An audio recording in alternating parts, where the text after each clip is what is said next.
सेवा भी shrine board के द्वारा निःशुल्क रूप से चलाई जाती है। बात का विशेष ध्यान रखें कि आपका रूम कट आईडी कार्ड की ओरिजिनल कॉपी आपको वहां पर दिखाई। मेरी राय यह रहेगी कि आप नए भैरव घाटी तक जाने के लिए रोपवे सेवा से आपका समय भी बचेगा और आपके लिए यह बहुत ही सुविधाजनक भी। भक्तों को निःशुल्क रूप से रुकने के लिए कमरे उपलब्ध। नमस्कार दोस्तों, मैं सौरभ आपका स्वागत करता हूं अपने YouTube चैनल सानिध्य ब्लॉग पर। आशा करता हूं आप लोग खुश होंगे, स्वस्थ होंगे और मस्त होंगे। मेरे पिछले वीडियो में आप लोगों ने जो मुझे प्यार और समर्थन दिया उसके लिए मैं आप लोगों का दिल से धन्यवाद करना चाहता हूं। आपके कमेंट्स और लाइक्स ने मुझे आपके लिए और भी अच्छा कंटेंट बनाने के लिए प्रेरित किया है। मेरे पिछले वीडियो में भक्तों ने मुझसे बहुत सारे सवाल पूछे थे, जैसे कि कटरा में यात्रा कहां से शुरू करें, RFID काउंटर कहां पर है, चढ़ाई के लिए कौन सा रास्ता लेना चाहिए और भी बहुत सारे सवाल पूछे थे। तो आपके सवालों का जवाब देने के लिए मैं यह वीडियो बना रहा हूँ। वीडियो को स्किप करके कहीं भी मत जाइएगा, क्योंकि माता रानी के दर्शन करने आने में आपको जो भी कंफ्यूजन होंगे वो सारे दूर होने वाले हैं। इसके अलावा मैं आपको बताऊंगा कि माता रानी के दर्शन करने आने में आपका कुल कितना बजट लगेगा। वीडियो में आपको श्राइन बोर्ड के द्वारा मिलने वाली सुविधाओं जैसे कि लंगर सेवा, रोपवे सेवा, बैटरी कार सेवा, हेलीकॉप्टर सेवा और डोरमोटरी सेवा के बारे में भी पता चलेगा। मैं आपको यह भी बताऊंगा कि आप कैसे इन सुविधाओं का लाभ उठा सकते हैं। तो जल्दी से वीडियो को लाइक कर दीजिए, अपने दोस्तों के साथ शेयर कर दीजिए और मेरे चैनल को अभी तक सब्सक्राइब नहीं किया है तो चैनल को सब्सक्राइब करके बेल आइकन को दबा दीजिए, क्योंकि मैं आप लोगों के लिए इस तरीके के कंटेंट बनाता रहता हूं। तो बने रहिए हमारे साथ और देखिए कि कैसे हम माता रानी के दर्शनों को आसान बना सकते हैं।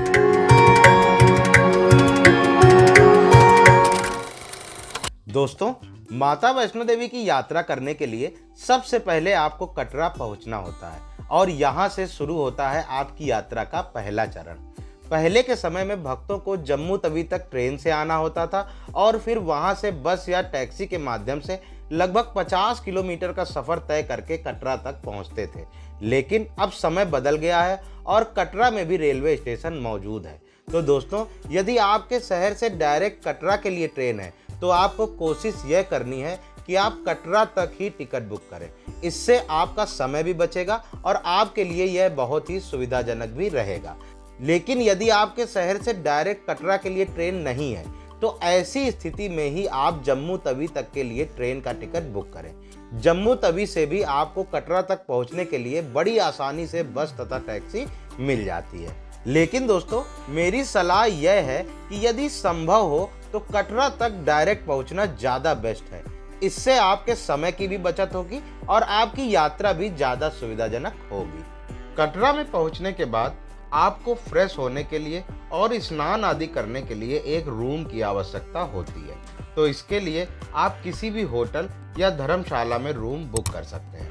कटरा में आपको हर बजट के होटल मिल जाएंगे, तो आप अपने बजट के अनुसार होटल चुन सकते हैं। एक बात का विशेष ध्यान रखें कि आपका रूम कटरा बस स्टैंड के पास में ही होना चाहिए, क्योंकि यही कटरा का सेंटर पॉइंट है और यहाँ से आपको सभी सुविधाएं आसानी से मिल जाएंगी। मैंने अपने चैनल पर कटरा बस स्टैंड के पास में स्थित कुछ सस्ते और अच्छे होटल्स का वीडियो बनाया है, जिसका लिंक मैं आई बटन और डिस्क्रिप्शन बॉक्स में डाल दूंगा। आप वहां पर जाकर उसे देख सकते हैं और अपने लिए एक अच्छा होटल चुन सकते हैं। इसके अलावा मैंने कटरा की कुछ अच्छी धर्मशालाओं का भी वीडियो बनाया हुआ है, जो आपके लिए बहुत उपयोगी हो सकता है। उसे भी मैं डिस्क्रिप्शन बॉक्स और आई बटन में डाल दूंगा। दोस्तों, कुछ भक्त ऐसे होते हैं जो कटरा पहुंचकर अपने सामान को लॉकर में जमा करने के पश्चात तुरंत ही अपनी यात्रा स्टार्ट करना चाहते हैं और वह बाण गंगा से अपनी यात्रा शुरू करते हैं और वहीं पर स्नान करके आगे की ओर बढ़ते हैं। ऐसे भक्तों के लिए भी मैं बता दूं कि कटरा बस स्टैंड के बिल्कुल पास में ही JKTDC के परिसर में आपको लॉकर की सुविधा मिल जाएगी। वहां पर आप अपना सामान जमा कर सकते हैं और यात्रा के लिए आगे बढ़ सकते हैं।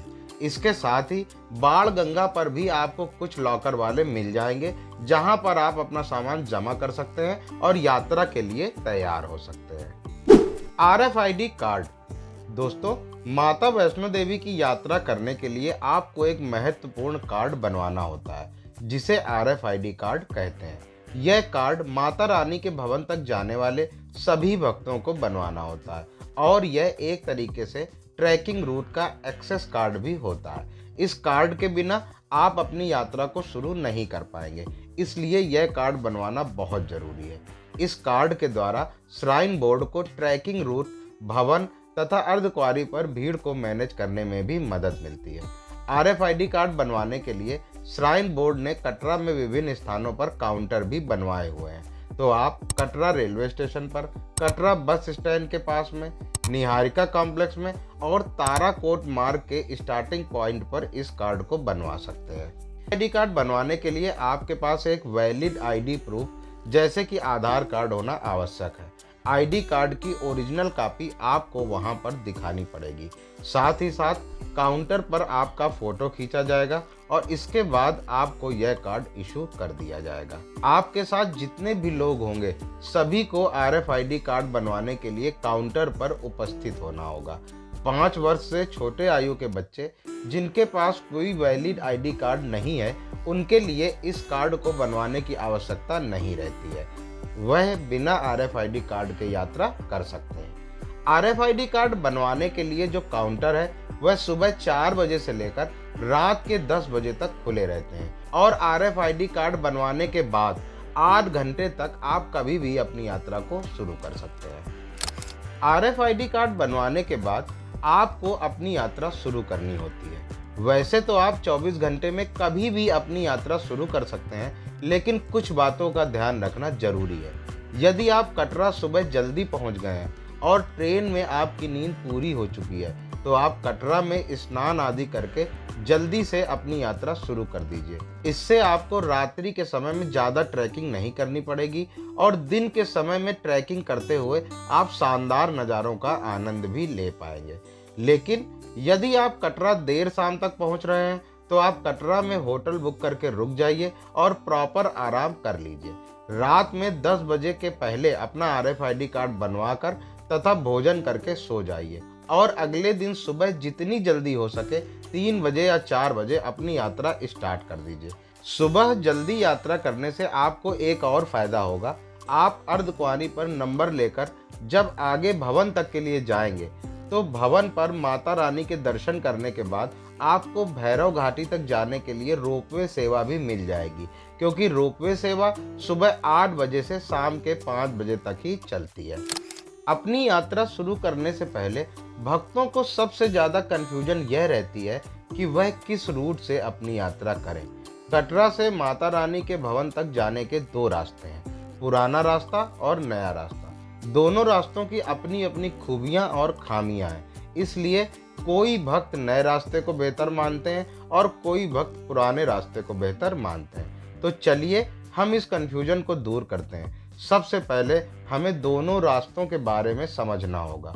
कटरा से भवन तक जाने के लिए रास्ते में हमें एक महत्वपूर्ण पड़ाव, जिसे अर्धकुंवारी कहते हैं, वहां से गुजरना होता है। अर्धकुंवारी की गुफा में माता रानी 9 माह तक रहने के पश्चात ऊपर भवन में पिंडी रूप में प्रकट हुई थी। अर्धकुंवारी पर श्रद्धालु इसी गुफा से होकर गुजरते हैं। कटरा से अर्धकुंवारी तक जाने के 2 रास्ते हैं। पहला है पुराना रास्ता, जिसे बाण गंगा मार्ग कहते हैं। इस रास्ते से अर्धकुंवारी तक की दूरी 6 किलोमीटर है और इस रास्ते में आपको बाण गंगा और चरण पादुका के भी दर्शन हो जाएंगे। साथ ही साथ इस रास्ते पर आपको घोड़े, पिट्ठू, पालकी तथा बच्चों के लिए ट्राली की सुविधा भी मिल जाएगी। दूसरा है नया मार्ग, जिसे ताराकोट मार्ग भी कहा जाता है। इस रास्ते से अर्धकुंवारी तक की दूरी 7 किलोमीटर है, लेकिन इस रास्ते में चढ़ाई बहुत कम है तथा पैदल चलने वाले भक्त बड़ी आसानी से इस रास्ते पर चढ़ जाते हैं। इस रास्ते में आपको घोड़े, पिट्ठू, पालकी आदि की सेवाएं नहीं मिलेंगी तथा घोड़े तथा खच्चरों को इस मार्ग में अनुमति न होने के कारण यह रास्ता बहुत ही साफ सुथरा भी रहता है। साथ ही साथ इस रास्ते में आपको वॉशरूम वगैरह की, पीने के पानी की और बैठने की प्रॉपर व्यवस्था देखने को मिलेगी। अब आपको कौन सा रास्ता लेना है यह आपको समझना है। यदि आप पैदल ही अर्धकुंवारी तक जाना चाहते हैं और आप किसी भी तरीके से घोड़े, पिट्ठू, पालकी आदि की सेवाएं नहीं लेना चाहते हैं, तो मेरी राय यह रहेगी कि आप नए रास्ते से ही जाएं। इसके अतिरिक्त यदि आपको घोड़े या बच्चों के लिए ट्रॉली आदि करनी है, तो फिर आपके लिए पुराना रास्ता ही बेहतर होगा। मेरी एक बात का ध्यान रखिएगा कि यदि आप पैदल बाण गंगा की तरफ से जाएंगे तो आप इस चक्कर में मत पड़िएगा कि बाण गंगा मार्ग से अर्धकुंवारी 6 किलोमीटर की दूरी पर है, क्योंकि यह रास्ता 1 किलोमीटर कम जरूर है, लेकिन पैदल चलने वाले भक्तों को इस रास्ते में बहुत परेशानी होती है। पहली बात तो घोड़े और खच्चर वाले भक्तों को बहुत परेशान करते हैं और रास्ते में भीड़ भी बहुत रहती है। साथ ही साथ पूरे रास्ते में आपको बहुत गंदगी देखने को मिलेगी। इसीलिए मेरी राय यही रहेगी कि यदि आप पैदल जा रहे हैं तो आप नए रास्ते से ही जाएं। नए रास्ते में आपको कम चढ़ाई का सामना करना पड़ेगा और साफ सुथरा रास्ता भी मिलेगा। साथ ही साथ आपको वॉशरूम, पीने के पानी और लंगर की सुविधा भी मिलेगी। दोस्तों, अब मैं आपको बताऊंगा कि श्राइन बोर्ड के द्वारा माता रानी के दर्शन करने आने वाले भक्तों को क्या क्या सुविधाएं उपलब्ध करवाई जाती हैं। सबसे पहले बात कर लेते हैं रूम तथा डॉर्मेट्री की सुविधा की। श्राइन बोर्ड के द्वारा भक्तों को कटरा में, अर्धकुंवारी में तथा भवन में रूम तथा डॉर्मेट्री उपलब्ध करवाई जाती है। कटरा में कटरा बस स्टैंड के ठीक बगल में ही निहारिका कॉम्प्लेक्स है, जहां पर आपको रूम तथा डॉर्मेट्री दोनों की सुविधा उचित दरों पर मिल जाती है। इसके अतिरिक्त निहारिका कॉम्प्लेक्स में और भी बहुत सारी सुविधाएं मिलती हैं। अर्धकुंवारी, जो कि यात्रा का पहला पड़ाव होता है, वहां पर भी रुकने के लिए डॉर्मेट्री की व्यवस्था की गई है। अर्धकुंवारी पर शैलपुत्री भवन है, जहां पर भक्त डॉर्मेट्री की प्री बुकिंग कर सकते हैं। डॉर्मेट्री का चार्ज 120 रुपये प्रति व्यक्ति रहता है। इसके अतिरिक्त यदि आपको शैलपुत्री भवन में रूम नहीं मिलता है तो वहीं अर्धकुंवारी पर भगवती भवन भी है, जहां पर भक्तों को निःशुल्क रूप से रुकने के लिए कमरे उपलब्ध करवाए जाते हैं। यहाँ पर बड़े बड़े हाल होते हैं, जो कि पहले आओ पहले पाओ के आधार पर भक्तों को आवंटित कर दिए जाते हैं। भवन पर मनोकामना भवन है, जहां पर शैलपुत्री भवन की तरह ही डॉर्मेट्री भक्तों के लिए उपलब्ध करवाई जाती है। इसका चार्ज भी 120 रुपये प्रति व्यक्ति रहता है। साथ ही भवन पर दुर्गा भवन भी है, जहां पर निःशुल्क रूप से भक्तों के रुकने के लिए व्यवस्था श्राइन बोर्ड के द्वारा करवाई जाती है। इसके साथ ही आपको भवन पर तथा अर्धकुंवारी पर कंबल भी मिल जाते हैं। इन कंबलों को लेने के लिए आपको 500 रुपया प्रति कंबल की दर से सिक्योरिटी जमा करनी होती है, और जब आप कंबल को वापस करते हैं तो आपके द्वारा दी गई सिक्योरिटी आपको वापस कर दी जाती है। इस हिसाब से यह कंबल सेवा भी श्राइन बोर्ड के द्वारा निःशुल्क रूप से चलाई जाती है। आपको बस सिक्योरिटी जमा करनी होती है और कंबल का उपयोग करने के बाद सिक्योरिटी वापस मिल जाती है। यह सेवा विशेष रूप से उन भक्तों के लिए उपयोगी है जो रात्रि में यात्रा करते हैं या ठंड के मौसम में यात्रा करते हैं। श्रद्धालुओं के लिए श्राइन बोर्ड के द्वारा भवन से भैरव घाटी तक जाने के लिए रोपवे सेवा भी शुरू की गई है। पहले भक्तों को भवन से भैरव घाटी तक जाने के लिए 2 किलोमीटर की खड़ी चढ़ाई चढ़नी पड़ती थी, लेकिन इस रोपवे सेवा के शुरू होने के बाद से भवन से भैरव घाटी तक पहुंचना बहुत आसान हो गया है। रोपवे सेवा सुबह 8 बजे से शाम के 5 बजे तक चलती है और भवन से रोपवे के द्वारा भैरव घाटी तक आने और जाने का चार्ज मात्र 100 रुपये प्रति व्यक्ति रखा गया है। इसके लिए आप ऑनलाइन तथा ऑफलाइन दोनों तरीकों से टिकट बुक कर सकते हैं। ऑनलाइन इस सेवा का लाभ लेने के लिए आपको माता वैष्णो देवी की ऑफिशियल वेबसाइट matavaishnodevi.org पर जाना होगा। ऑफलाइन टिकट आपको भवन पर ही मिलेगा, लेकिन भीड़ से बचने के लिए आप ऑनलाइन टिकट ले लें, यह आपके लिए ज़्यादा अच्छा रहेगा।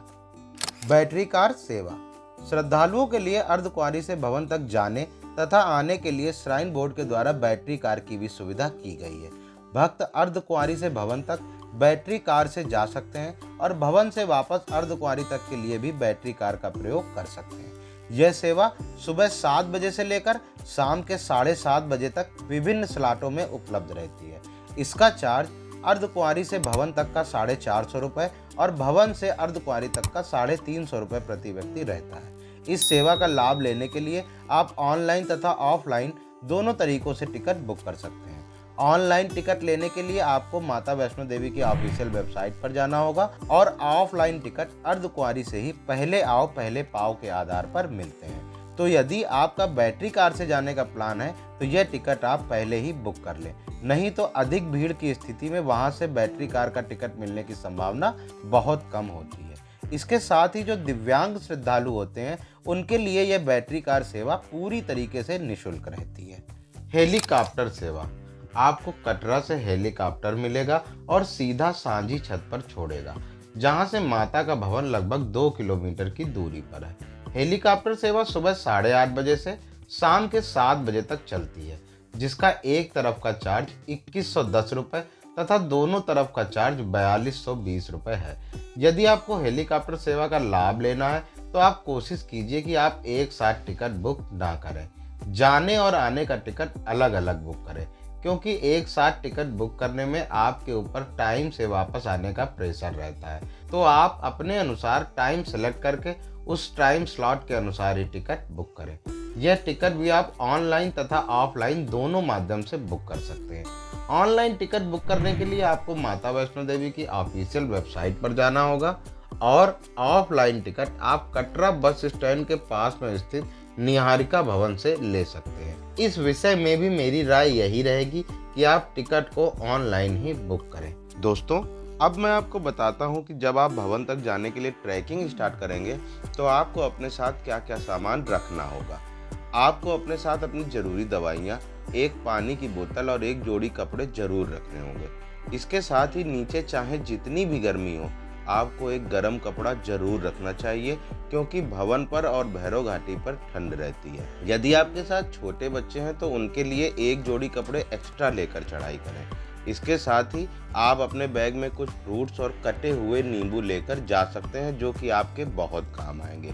लेकिन ध्यान रखें कि आप अपने बैग में चाकू वगैरह नहीं ले जा सकते, इसलिए अपने साथ नींबू पानी बनाने के लिए जो नींबू लेकर जाएं उसे पहले से ही काट कर रख लें। तो दोस्तों, अपने साथ जरूरी सामान लेकर चलें और अपनी यात्रा को भी आसान और सुविधाजनक बनाएं। दोस्तों, अब हम लोग एक सबसे जरूरी टॉपिक पर डिस्कस कर लेते हैं कि आपको माता वैष्णो देवी दर्शन करने जाने के लिए प्लान कितने दिन का बनाना चाहिए।